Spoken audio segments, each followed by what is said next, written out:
vamos estrear o nosso quadro Entre Amigos. Olha só, não é uma cópia do Bem Amigos ou do Baita Amigos, é um nome completamente original. Rafael Prats, a nossa querida Belle apareceu. Belle, seja bem-vinda. Eu gostaria de agradecer imensamente a sua contribuição na página, está sendo muito incrível. Eu vi também, né, o vídeo que você publicou, foi muito sensacional. Saiu também nessa última quarta-feira o vídeo do Virgil van Dijk, né? O pessoal gostou muito, obtivemos bastante curtidas, né? Contamos história. Uma curiosidade interessante, né? O porquê que o Van Dijk ele não utiliza o nome Van Dijk nas suas costas, né? Ele utiliza apenas o primeiro nome. Então dá uma conferida lá, tá muito legal. Belle, pode se apresentar, fica à vontade, minha querida. Tá dando uma travadinha aqui pra mim, mas eu acho que vai dar certo. Porque não sei o que aconteceu. Do nada começou a travar aqui, mas vai dar certo. Tá tudo certo. Eu sou a Belle, eu comecei em outubro do ano passado a gravar uns vídeos no meu Instagram, principalmente falando do São Paulo, da história da construção do clube, que eu sou uma torcedora do São Paulo. E aí começou a abranger outros caminhos também, onde eu fui falando sobre vários outros assuntos, principalmente sobre arbitragem, VAR e essas coisas. E aí o Wesley já me conhecia, só que daí a gente meio que se conectou através dessas coisas de vídeos e futebol, e foi onde ele me chamou para participar da página, e eu tô muito feliz de estar podendo contribuir, e agora contribuir um pouco do que eu sei, do meu conhecimento, e os meus vídeos também para a página do eCaixa. Tá sendo muito especial. Pra quem não sabe, ou pra quem, né, já é seguidor antigo aqui da página do eCaixa no Instagram e afins, a gente já produzia esse tipo de conteúdo de entrevistas, né? Mas com jogadores de futsal, jogadores de torcedores, né? A gente entrevistou o presidente da organizada do Bragantino, foi muito bacana. A gente entrou em videochamada, não, em ligação com alguns jogadores na época, foi muito bacana. E agora a gente tá trazendo pra vocês jornalistas e alguns jogadores também, obviamente. E temos aqui o Rafael Prats. Rafael, conta pra gente como era o Rafaelzinho, pequenininho, né? Criança, o que fez ele querer ser, né, um comunicador, trabalhar com esporte, enfim, Rafael, fica à vontade, viu? Então, Wesley, Belle, eu sempre gostei muito de rádio, né? O que me levou muito para procurar o jornalismo esportivo foi o rádio, porque por causa de avô, de mãe, que sempre ouviam muito rádio, né? Eu cresci muito habituado a ouvir futebol no rádio e a ouvir o rádio de maneira geral, não só esporte. Ouvir a programação do rádio. Então, assim, eu sou apaixonado por rádio, e por gostar muito de rádio e observar aquilo, né? E aí como ouvinte, depois como alguém que gostava muito e gosta muito do veículo, e aquilo como pertencia muito e fez muito parte da minha vida, eu, sinceramente, logo, assim, novo, eu sempre pensei no seguinte, não, eu quero trabalhar em rádio, é o que eu quero fazer, né? Então, assim, e o rádio tem muito disso da imaginação, da gente pensar como que é a pessoa. Ele vira um melhor amigo nosso, então ele vai com a gente para a cozinha, tá com a gente o tempo todo, tá com a gente no carro. Então, assim, isso foi uma coisa no rádio que me chamou muito a atenção, né? Como que era algo que estava muito presente na minha vida, que eu rapidamente gostei de ouvir e que eu queria fazer. Então, o rádio foi me levando para as outras coisas também, em relação a acompanhar futebol, a querer me tornar um jornalista esportivo, mas eu devo muito ao amor que eu tenho pelo rádio. O rádio que desencadeou outras coisas também, para outros veículos, para conhecer outras realidades, mas eu devo muito, muito, muito ao amor que eu tenho pelo rádio, ter entrado na área, ter entrado na profissão e ter seguido nela até hoje. Como era na sua época de faculdade? Assim, a gente hoje tem uma... Eu não tô te chamando de velho, viu, Rafael? Pelo amor de Deus. Tá certíssimo, Wesley. Não, isso não é ofensa nenhuma, é um fato. É que na nossa época, né, tem tudo muito mais fácil. Por exemplo, hoje a gente tem inteligências artificiais que conseguem nos auxiliar com desenvolvimento de texto, até mesmo desenvolvimento de imagens, né? Uma entrevista com pessoas por videochamada, até mesmo, né, a facilidade que a gente tem em desenvolver uma arte, em produzir conteúdo para a internet. Como era antigamente, na sua época? Era completamente diferente ou era a mesma coisa? Mudou muita coisa? Muita diferença, né? Tinha muita diferença, né, Wesley? Porque, assim, por exemplo, a faculdade, né, e eu me formei em jornalismo, a faculdade, ela falava muito da formação acadêmica, ela te trazia muito a parte teórica, e não trazia tanto a parte prática. A parte prática era muito se você conseguisse realmente ingressar no meio para trabalhar em algum veículo. Você não tinha as coisas tão rápidas como você tem hoje. Né? Hoje você tem muita informação de muitos lados. Mudou muito isso. E isso trouxe uma influência para a maneira de se tratar, por exemplo, o esporte, que é o que eu faço mais, o que eu acompanho mais, é muito grande. Porque você tinha basicamente a televisão como uma grande fonte de informação, rádio, a internet estava crescendo muito, mas não era a internet que é hoje, esse fenômeno que é hoje. Você ainda tinha um pouco do jornal, de ter o hábito de ir à banca comprar jornal, de assinar jornal. Então, assim, era mais lento, você tinha muita informação, mas era um pouco mais lenta. Hoje é tudo muito mais rápido, é tudo muito instantâneo. Então, essa rapidez principalmente mudou muito. A velocidade com que você recebe informação, ela mudou demais. Tudo hoje em poucos minutos você tem informação, você forma opinião, tem nova informação. Isso era mais lento. Eu acho que tem um lado que você perdeu um pouquinho, que é talvez você se aprofundar em alguns assuntos. Você hoje se aprofunda menos, porque você tem muita coisa para falar e muita coisa que você acompanha. Você talvez acompanhasse um pouco menos antes, mas se aprofundava mais naquela coisa. Né? Por outro lado, você tem hoje um tipo de informação que fala com o mundo todo. Você não falava com o mundo todo com essa rapidez que fala hoje, né? E hoje é muito mais rápido, hoje tem uma velocidade que impressiona. Conta pra gente, como é que é o dia na ESPN? Como é que é trabalhar numa emissora, né, como a ESPN, chegar, né, você vai entrar no prédio da ESPN, tipo, isso pra gente que é aqui do interior, né, é um sonho imenso. E, tipo, chegar, né, na sala de redação, ver o Bira, né, a gente tá até conversando sobre o Biratã, aquela carinha fofinha do Biratã. Como é que é chegar, como é que é trabalhar na ESPN? Como é que é o seu dia a dia? Eu acho que tem, Wesley, o impacto inicial. É natural que a gente se assuste, né, porque você pensa no tamanho que é, na empresa que é, na marca que é. Isso eu acho que é muito de cada um, para você quebrar um gelo, para você até entender, opa, onde que eu tô, né, onde que eu cheguei. Agora, isso também não pode te inibir. Você não pode deixar fazer alguma coisa ou falar alguma coisa porque você está na ESPN, com pessoas que são consagradas, que fazem televisão há muito tempo, né? Isso é uma linha muito tênue. Você ter noção do lugar que você está, do lugar que você chegou, mas ao mesmo tempo não deixar de ser você. Porque se você chegou lá, você foi contratado, você foi visto pela pessoa que você foi, pelo trabalho que você fez para chegar.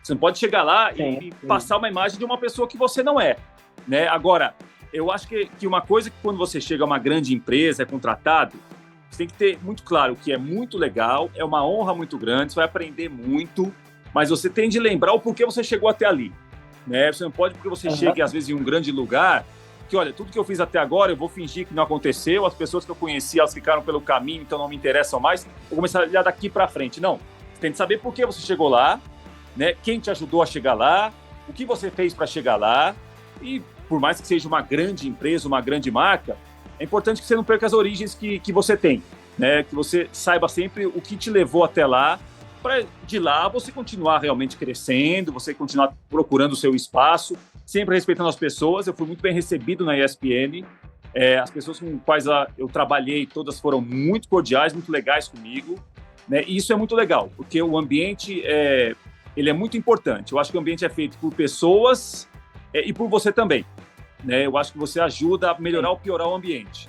E eu tenho muita alegria em trabalhar lá e tenho muita gratidão pelas pessoas que eu conheci lá também, das pessoas que me ajudaram a chegar até lá. Fora, assim, das câmeras, tem muita brincadeira, tem muita descontração, tem brincadeira também nas câmeras. Eu acho que a ESPN mudou um pouco em relação ao que ela já foi.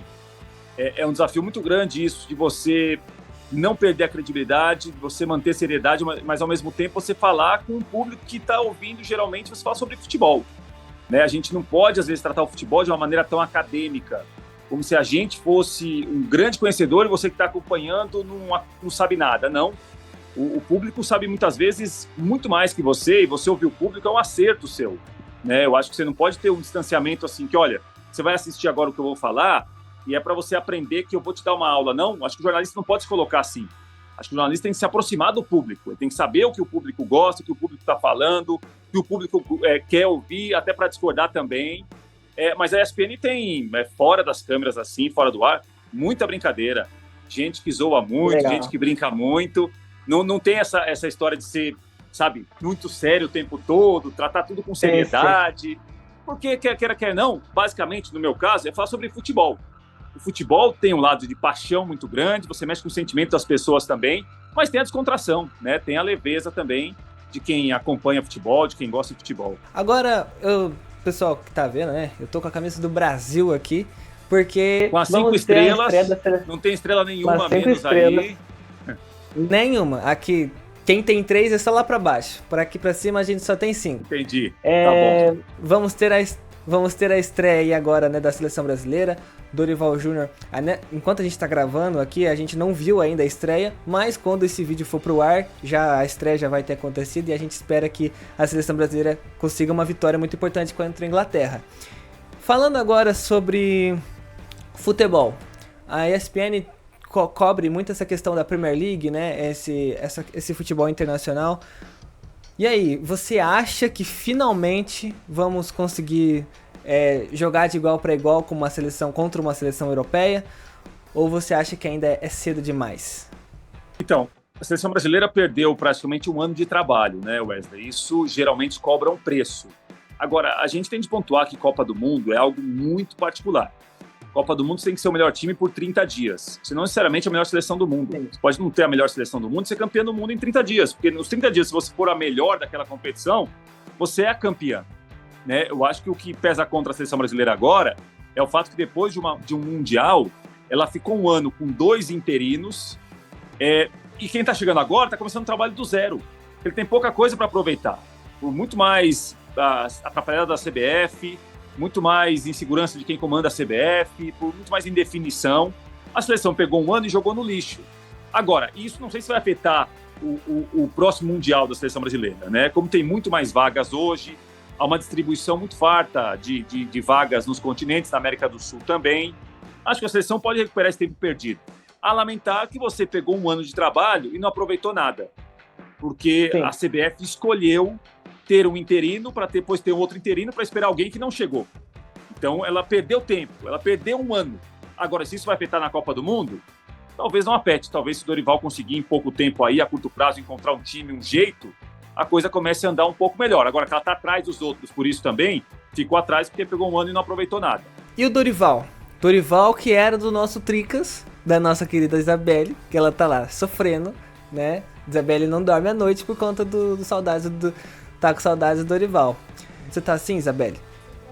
Mas eu tô muito feliz por ele estar na seleção e eu espero que ele consiga conquistar muitas coisas com a seleção e aplicar tudo o que ele sabe. Como ele fala, né, que é o arroz e o feijão que ele sabe fazer, que ele consiga aplicar isso na seleção também. Eu queria saber o que ele achou dessa escalação do Dorival, porque teve muita gente que falou na internet que ele manteve o básico, que ele fez o básico, que ele continuou com o que os outros já estavam fazendo.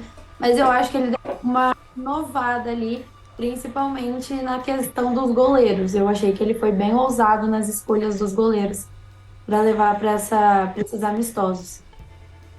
Então, Isabelle, eu acho que assim, a primeira coisa é que o Dorival merece o benefício da dúvida. O que eu quero dizer com isso? É um trabalho que está começando do zero. A gente não sabe o rumo que vai ser esse trabalho. Ele está pensando do time, qual vai ser o perfil dos jogadores convocados. Me parece que é um acerto, logo no começo, ele já ter 2 amistosos contra seleções de bom nível. É muito melhor ele enfrentar agora seleções fortes do que ficar talvez enfrentando seleções mais fracas, e aí o retrospecto vai ser bom, um monte de vitória para depois tomar um susto na frente. Então esses amistosos estão marcados já. Eu acho que ele vai, em primeiro momento, tentar fazer algo do tipo: como que você joga no seu time? Joga igual na seleção.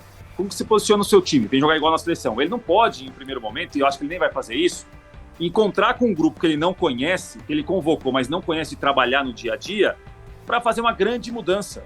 Nem tem como ele fazer isso. Não tem como ele fazer isso pelo tempo que ele vai encontrar com esses jogadores, que vai estar reunido com esses jogadores, e por ter uma necessidade, quer queira, quer não, de ter um resultado rápido, a curto prazo, até para o trabalho desenvolver melhor. Né? Porque, assim, acho que o Dorival tem todas as condições de chegar à próxima Copa, ele deve chegar até a próxima Copa do Mundo, mas ele sabe que se tiver resultado o quanto antes, melhor para o trabalho dele. Até para as convicções dele também. É um começo de trabalho, a gente tem que levar isso em consideração. E o desafio do Dorival nesse pouco tempo de trabalho é tentar fazer com que os jogadores assimilem em pouco tempo o que ele quer. Se não tudo, algumas coisas. Acho que se assimilar algumas coisas pode melhorar como time, como seleção, E a gente, talvez daqui a alguns meses, mudar a conversa. A gente falar que, olha, a seleção está melhor, a seleção está mais segura, a seleção está mais consistente. Hoje, por ser começo de trabalho, a gente não tem nada ainda. Tem que esperar para ver. Uma coisa que eu senti muita falta, né, que eu fiquei muito chateado com o que aconteceu nesse erro grotesco da CBF de planejamento, que ficou escancarado, né, essa vergonha mundial que a seleção passou, foi a não classificação para as Olimpíadas. E vou sentir muita falta da seleção nas Olimpíadas, a seleção de futebol, né, obviamente. Não, e Wesley, foi realmente uma campanha muito ruim, né? Uma campanha muito fraca. Sim. Assim, quando a gente fala campanha muito ruim, muito fraca, a gente olhava para os nomes da seleção olímpica, né? E são nomes consagrados no futebol brasileiro, jogadores que atuam em grandes clubes do Brasil como titulares há algum tempo. Jogador que fez gol em final de Libertadores, jogador que está vendido para o Real Madrid, jogador que muito time da Europa quer, e não conseguiu se formar um time minimamente competitivo ou decente para jogar. Então acho que tem muito do trabalho do Ramon, que foi um trabalho com muita dificuldade, não foi um bom trabalho. Tem muitos jogadores que não conseguiram jogar quando ficaram juntos, né? Se reuniram ali para formar. E a seleção caiu no pré-olímpico sem formar um time, talvez individualmente com a seleção mais forte do pré-olímpico, né? Então ficou pelo caminho. Estou com você. Eu acho que pelos nomes que tinham ali, pela convocação que foi feita, foi realmente um resultado péssimo. Péssimo da seleção brasileira ter ficado fora dos Jogos Olímpicos. E vem de uma eliminação para Israel no Sub-20, depois uma goleada humilhante contra a Argentina, e depois, para fechar com chave de ouro, foi essa eliminação, né, do pré-olímpico. O Brasil passa por uma crise de identidade. A gente tem uma geração fraca. Você concorda? Não, eu acho que acho que a geração tem bons jogadores, Wesley.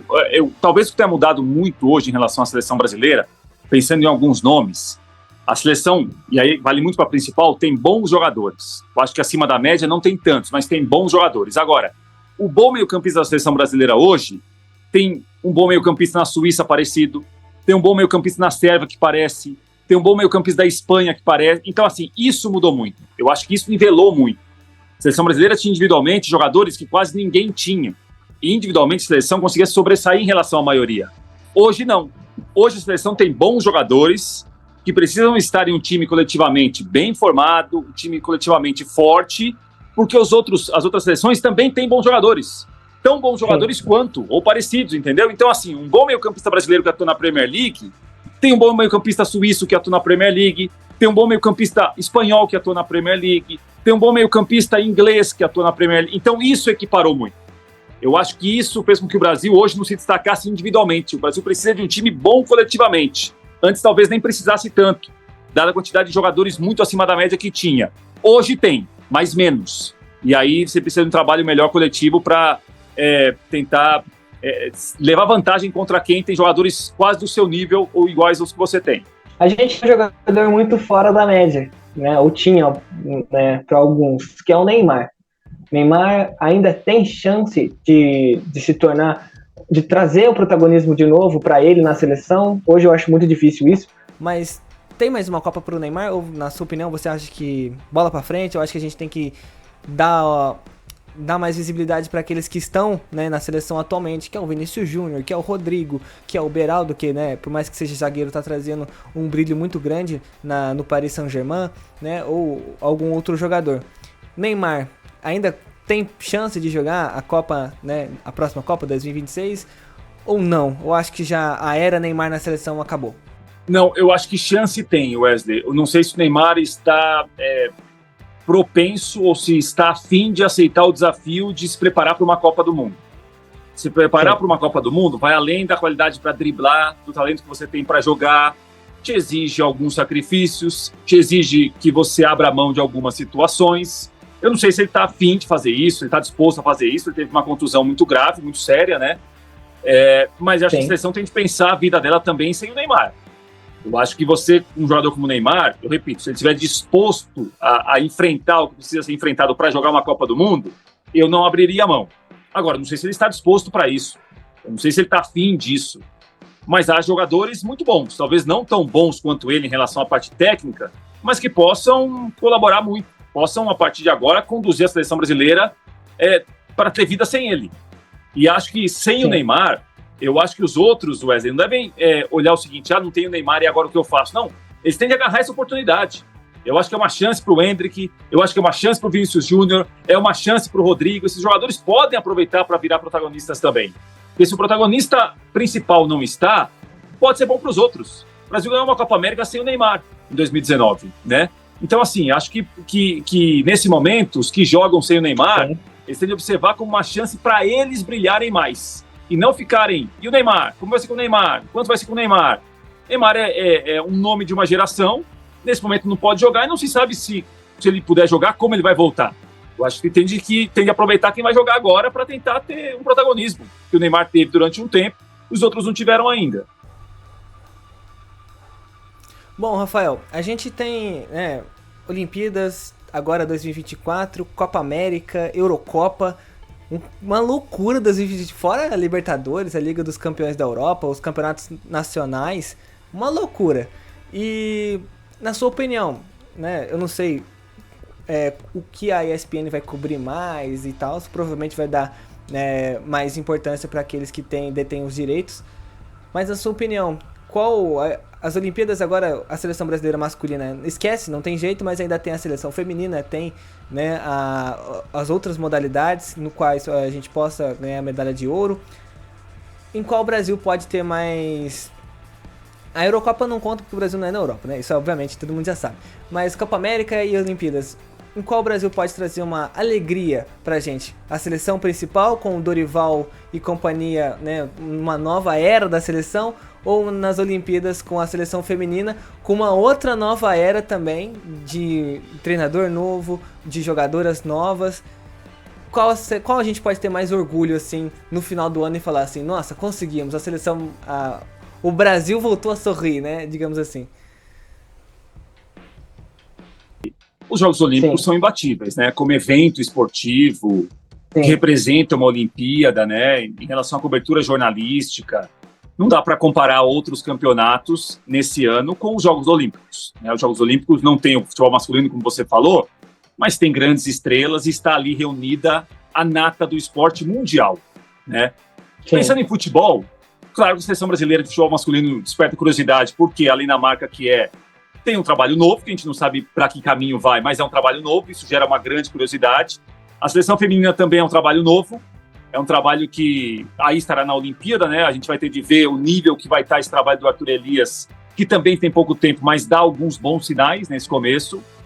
Mas como evento jornalístico esportivo, Olimpíada, imbatível. Como curiosidade para um público que é muito grande, que gosta de futebol, nosso país que acompanha e consome muito futebol, claro que a Copa América masculina é uma atração, é uma curiosidade, mas não comparando em relação a peso, ao que significa, a tamanho, com os Jogos Olímpicos. Os Jogos Olímpicos são uma outra dimensão, uma outra conversa, uma outra realidade, e certamente o mundo do esporte, o mundo de maneira geral, para assistir os Jogos Olímpicos. E por falar em Olimpíadas, a gente aqui do ECASH, a gente vai estar fazendo lives, comentando os jogos na madrugada, vai ser muito legal. A gente sabe que Paris tem uma diferença de horas aqui do Brasil, a gente vai estar fazendo lives assim, assistindo, brincando, comentando, apostando, vendo quem vai acertar quem vai ganhar tal medalha. Fica convite pra você também, Rafael, se você quiser, se você puder, você vai estar trabalhando, vai ter uma loucura, né, na ESPN, né, nas Olimpíadas. Não, pode. Beleza, então. Fechou assim. Rafael, como é que é cobrir uma Olimpíada, né? A ESPN, se eu não me engano, detém uma parte dos direitos. Ou detinha, né? Não lembro. Mas como é que é trabalhar numa Olimpíada? Você já chegou a vivenciar uns Jogos Olímpicos, tipo, ali na sua frente, você como profissional na emissora? Como é que é a experiência?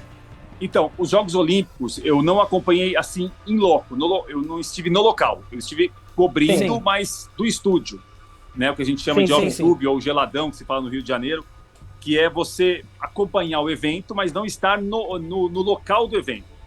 A Olimpíada no Rio, por exemplo, a Olimpíada do Brasil, pela Rádio Globo, à época, a gente transmitiu muitos eventos, nós transmitimos vôlei, basquete, futebol masculino, futebol feminino, e eu fazia algumas transmissões, mas de São Paulo, não estava no Rio de Janeiro. é algo diferente. É uma Copa do Mundo de todos os esportes, né? Mal comparando. Sim.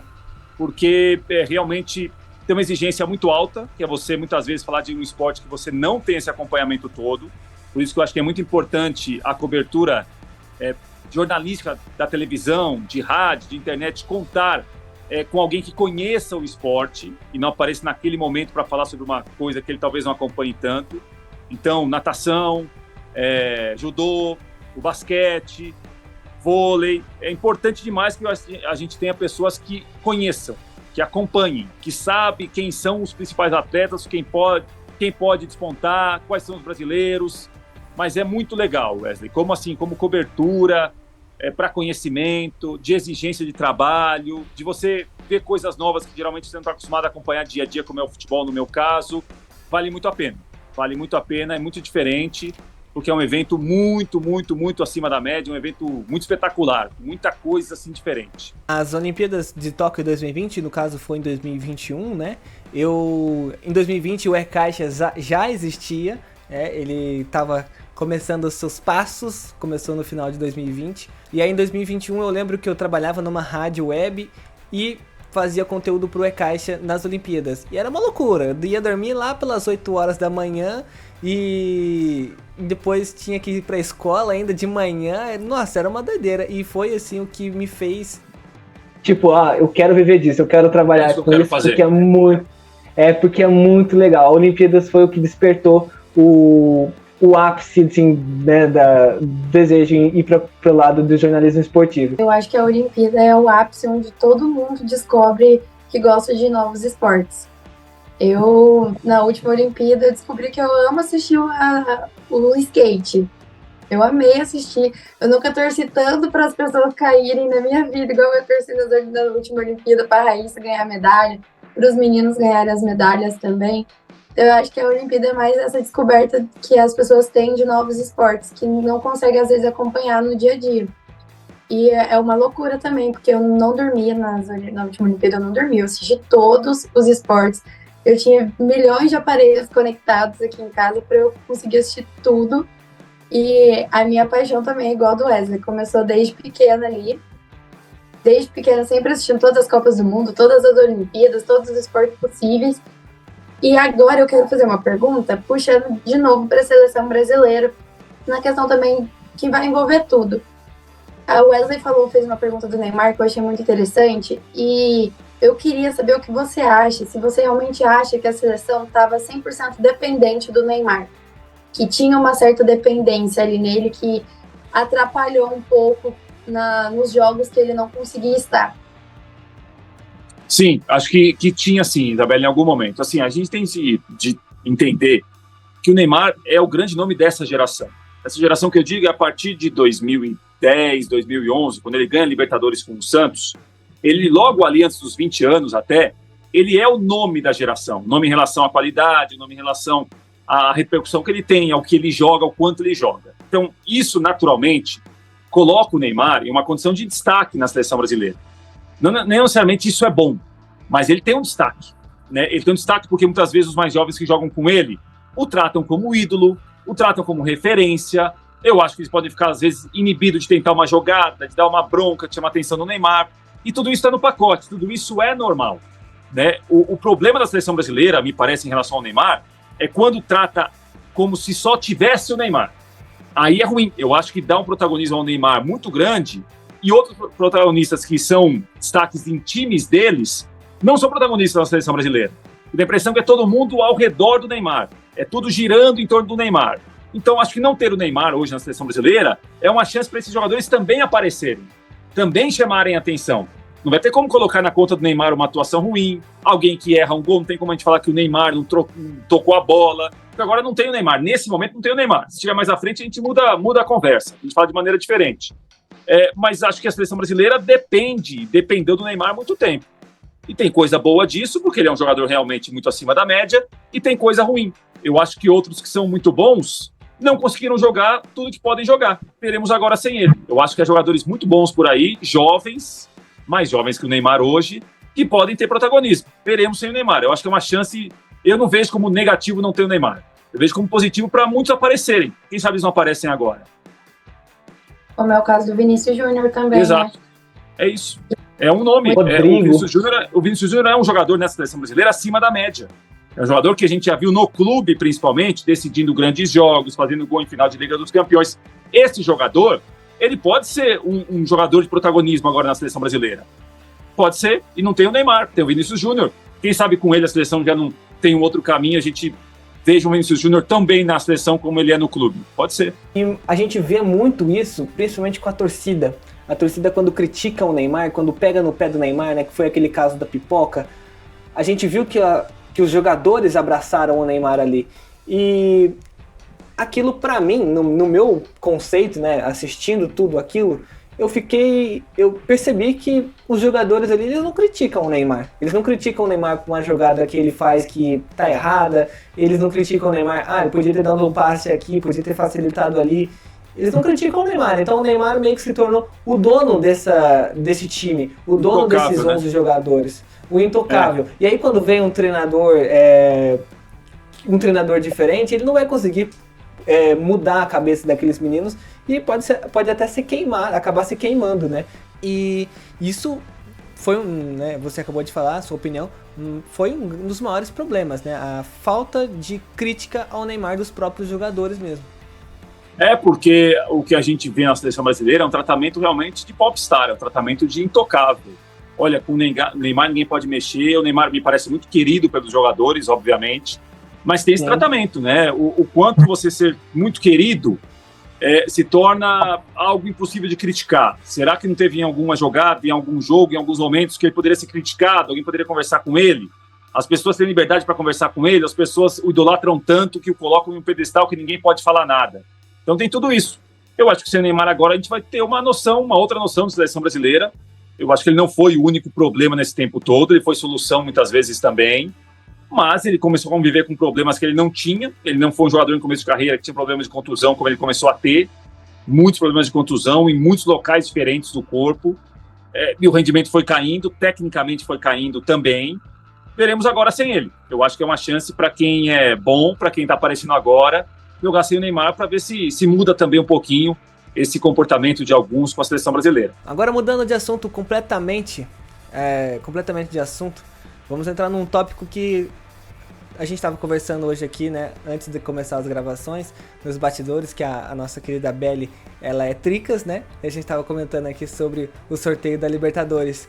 Prats, na sua opinião, quem pegou o grupo mais fácil? A Belly pode trazer pra gente, antes de você falar a sua opinião, os grupos, quem tá em o chaveamento, os grupos, por favor, Belly? Falo sim. O grupo A a gente tem o Fluminense, o Cerro Porteño, o Alianza Lima e o Colo-Colo. No grupo B a gente tem o São Paulo, o Barcelona, o Talleres e o Cobresal. No grupo C temos Grêmio, Estudiantes, o The Strongest e o... Me ajuda, Wesley, no nome... Pronuncia aí que eu vou te corrigir. Pode pronunciar o nome. Huachipato, isso? Huachipato, isso. É os nomes complexos mesmo. Bem complexo esse nome. O grupo D. No grupo D nós temos a LDU, o Júnior, o Universitário e o Botafogo. No grupo E, Flamengo, Bolívar, Milionários e o Palestino. Grupo F, Palmeiras, Independente Del Valle, São Lourenço e o Liverpool. No grupo G, o Peñarol, o Atlético Mineiro, Rosário Central e o Caracas. E no grupo H, o último grupo, River Plate, o Libertad, o Deportivo Táchira e o Nacional. Ô Prats, antes de você dar sua opinião, só puxando o gancho dessas questões de nomes engraçados, né, de clubes da Libertadores e a Sul-Americana, a Sul-Americana nos proporciona um entretenimento absurdo com os nomes, né? Esse ano a gente tem aí o Coquimbo Unido, eu nunca tinha visto esse nome. Coquimbo é uma cidade que fica no Chile, se eu não me engano, e a gente tem cada nome, né, igual Always Ready, né, que o Corinthians já jogou contra também. Então a Sul-Americana tem uns nomes engraçados. Agora a sua opinião sobre os grupos. Quem pegou o grupo mais fácil, quem pegou o grupo mais difícil? Eu acho, na minha opinião, que São Paulo e Palmeiras caíram assim nos grupos mais difíceis de todos os brasileiros ali comparando. A gente precisa lembrar, né, Wesley e Belly, que a Libertadores ela se tornou um campeonato diferente quando se aumentou o número de vagas E a parte econômica do Brasil faz muita diferença em relação aos outros países da América do Sul. Economicamente, o Brasil tem um investimento que os outros não têm. Nem Argentina, nem Uruguai, nem Paraguai, nem Equador, nem Venezuela, nem Bolívia, nem o Chile, nem o Peru. Então, a diferença aumentou muito e a Libertadores se tornou, nos últimos anos, quase que um grande campeonato brasileiro, com alguns intrusos. O Barcelona de Guayaquil, em um determinado ano, 2020, foi semifinalista. O Boca Juniors foi finalista ano passado contra o Fluminense. Mas a gente tem visto os brasileiros chegando sempre muito fortes. E esse ano me parece que a coisa vai repetir, né? Porque a Libertadores foi por um outro caminho e a parte financeira, a parte econômica fez muita diferença. Então, assim, primeiro, se os 7 brasileiros não avançarem, ou se algum ficar pelo caminho, eu vou ficar surpreso. Eu acho que os 7 vão passar para as oitavas de final. Nem todos como líderes da chave. Aí é uma outra história, porque no sorteio você pode pegar um outro time mais forte, enfim. Mas estou com você, os grupos mais traiçoeiros são de Palmeiras e São Paulo. O São Paulo, muito pelo momento que ele atravessa depois do Paulista, eu acho que o São Paulo, se organizar melhor, se conseguir ter mais tranquilidade, tende a passar como primeiro da chave, apesar de ser uma chave complicada, uma chave que pode ser traiçoeira para o São Paulo. E o Palmeiras também. Só que o Palmeiras tem um trabalho tão bem feito na América do Sul em relação à consolidação do que quer, da comissão técnica, de boa parte dos jogadores campeões com essa comissão técnica, que talvez se fosse um brasileiro no grupo do Palmeiras, e não o Palmeiras, a gente teria uma pulga atrás da orelha ainda maior. Então, acho que o Palmeiras e o São Paulo devem passar, não sei se os dois como primeiros colocados, mas acho que vão passar. E os grupos de Flamengo e Fluminense me parecem mais acessíveis. Fluminense campeão, pegando um grupo que tem times tradicionais, mas que não estão em um momento bom, e o Flamengo, que tem individualmente talvez o melhor grupo de atletas do continente, também uma chave que deve o Flamengo passar em primeiro, uma certa tranquilidade. A gente vai montar uma brincadeira aqui pra você, Prats, que a gente já tá preparando. Foi muito.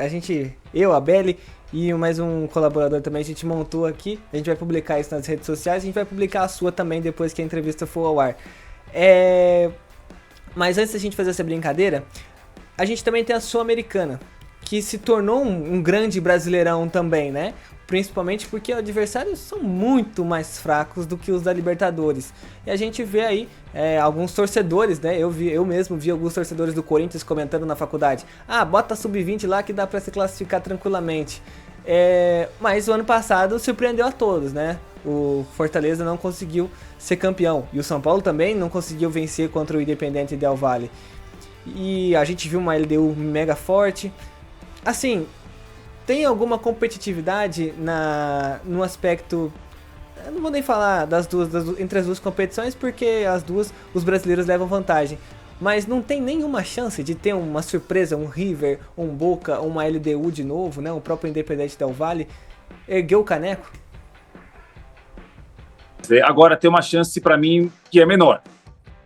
Tem uma chance que eles têm de contar com um brasileiro, ou os brasileiros mal, quase todos, e eles muito bem. É como se fosse o seguinte, os brasileiros tivessem muitas chances para acertar e eles não podem errar nenhuma, porque eles não vão ter uma segunda chance. Mesmo grandes forças do continente, como o River Plate, Boca Juniors vai jogar a Copa Sul-Americana, né? A LDU é a atual campeã da Sul-Americana, é uma força do continente. O futebol equatoriano hoje na América do Sul, para mim, só está atrás de Brasil e Argentina, como clubes.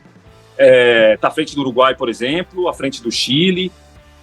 Então, assim, a Sul-Americana, como ela tem um regulamento diferente na primeira fase, ela fica um pouco mais complicada para jogar, porque só o líder avança para as oitavas. O segundo colocado vai para um play-off contra um terceiro da Libertadores.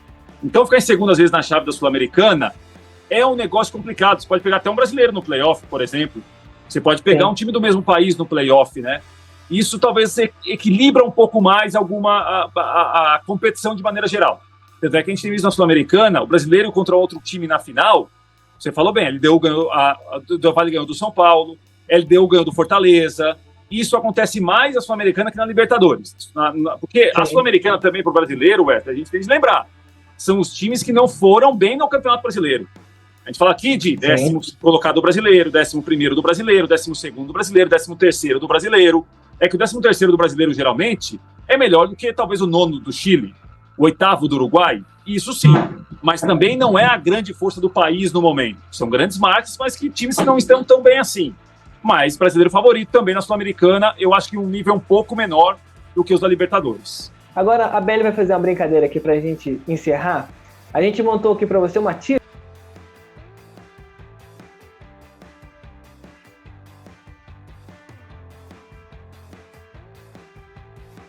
posições, e aí você vai ranquear os times. Mas tem que ser na lata, não precisa justificar. Não explicar nada, tá? Não. Quais vamos são... lá. Ó, vamos começar então. Quem você coloca ali como favorito para conquistar a Libertadores de 2024? Eu tenho quantas opções para colocar? Uma, duas, três? Uma só? Pode ser três. Três, tá. Palmeiras, Flamengo, a terceira, River Plate. Mas acho que atrás de Palmeiras e Flamengo. A Belly tá querendo te excomungar agora, o Prato. Não, Belly, isso aí pode dizer que é reversa. Né? Quando você ouve jornalista falar muito de uma coisa que vai acontecer, tenha certeza que vai acontecer o contrário. Fique tranquilo. Vai ficar. Ficou o Palmeiras agora. Eu esperava o Fluminense, eu fiquei chocado com o River. Então, a terceira opção eu fiquei em dúvida. Eu pensei no Fluminense, pensei no Atlético Mineiro. Fui no River para não ficar muito brasileiro. E vamos lá, Belly, segunda linha. Quem você acha que pode surpreender na Libertadores? São Paulo. O Fluminense, eu como coloquei como favorito, vou colocar como alguém que possa surpreender. Atlético Mineiro. E acho que o Botafogo montou um elenco bom. Botafogo, quando ajustar o time com o treinador que será contratado, acho que o Botafogo pode crescer ao longo da Libertadores. Colocaria o Botafogo aí também. E quem você acha que não passa das quartas de... Não, vou começar por uma outra antes que deixar isso para depois. Quem você acha que cai na fase de grupos da Libertadores? Dos brasileiros? Qualquer um, pode ser de brasileiro. Dos brasileiros eu acho que nenhum. Eu acho que os brasileiros todos vão passar. Não sei se todos como líder, mas todos vão passar. Que cai na fase de grupos, de um clube tradicional, talvez Cerro Porteño ou Colo-Colo. Vale? Vale. Fica tranquilo. Vamos lá, Belly, é a última. Ou pode ser o Peñarol também. Última, Belly. Talvez não passe. Agora a gente vai para a última. Tá. Quem você acha que não passa das quartas? Grêmio. Grêmio não passa.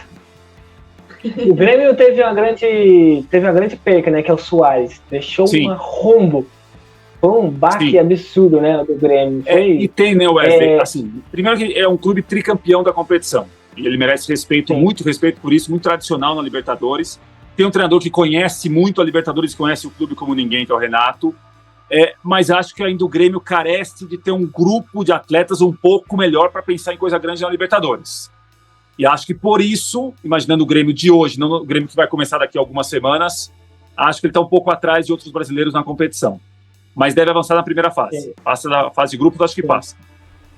Renato Gaúcho, que é a torcida do São Paulo, eu vi comentando no Twitter esses dias que caso o Carpini caísse, né, o Renato Gaúcho seria o nome ideal, né, de acordo com alguns torcedores do São Paulo no Twitter. Mas eu ainda acho que o Carpini merece uma chance, por mais que eu e a Belly, a gente quase, né, cometemos um crime no domingo passado, tá tudo certo.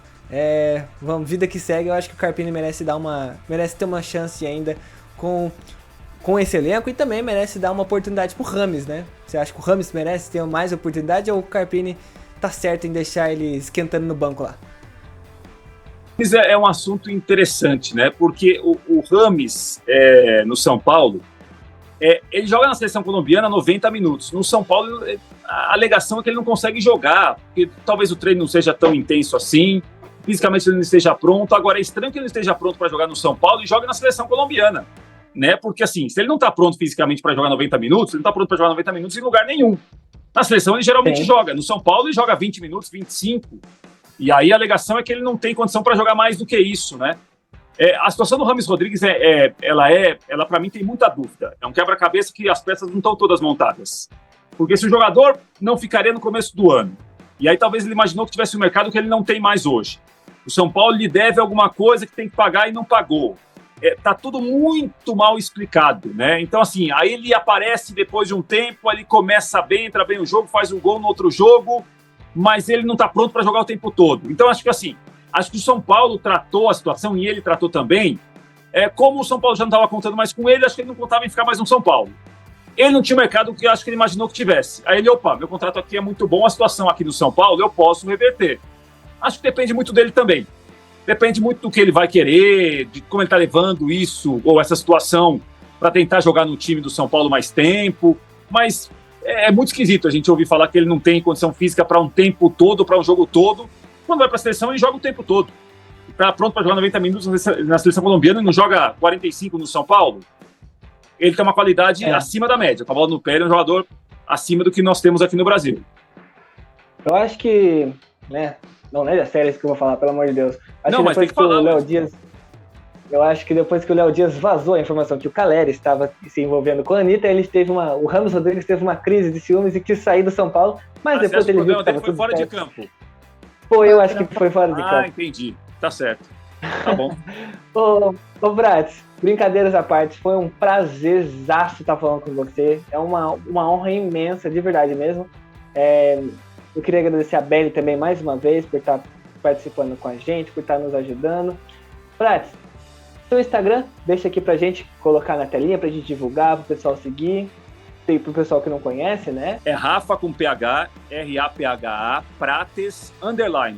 Rafa Prates, _. Quero desejar para você, Wesley, para a Belly, muito sucesso no Entre Amigos. Estou sempre à disposição. Obrigado. Uma honra falar com vocês, um prazer muito grande. Vou voltar na Olimpíada para incomodar vocês durante os eventos. Madrugadaço ali, a gente... É uma honra falar com vocês, um prazer muito grande. E não deixe nunca de batalhar pelo sonho de vocês. Prazer falar aqui com vocês mais uma vez. Obrigado, Prates, pela palavra. Belly, deixa o seu Instagram pra gente, você que publica aí os vídeos muito interessantes dos nossos Reels, né? O pessoal já conhece o seu Instagram, mas deixa aí de qualquer jeito. O meu Instagram é Isabelle, com 2 L's e I, Rodrigues com 2 S no final e underline no final também. Um arroba um pouco complicado, porque o Instagram não tava liberando. Esses problemas de arroba é muito complicado. Não vou nem entrar nesse mérito. Esses dias pra gente criar uma conta no Twitter pro eCaixa foi um sacrifício do caramba. A gente teve que criar lá _caixa_, ponto, não sei o que. Uma doideira. Bom, eu queria agradecer também a você que nos assistiu, você que assistiu essa entrevista. Então, eu queria agradecer de verdade. Curta aí, siga a nossa página no Instagram, se inscreve também no canal, aqui no YouTube. E muito obrigado, de verdade. Vamos estar trazendo mais conteúdo para vocês com pessoas interessantes, com atletas também para trazer o dia a dia, para saber como que funciona. A gente já trouxe conteúdos aqui no canal desse tipo e vamos voltar com tudo agora. Queria agradecer ao Prates mais uma vez, a Belly e a todo mundo. E até a próxima. Um grande abraço. Valeu!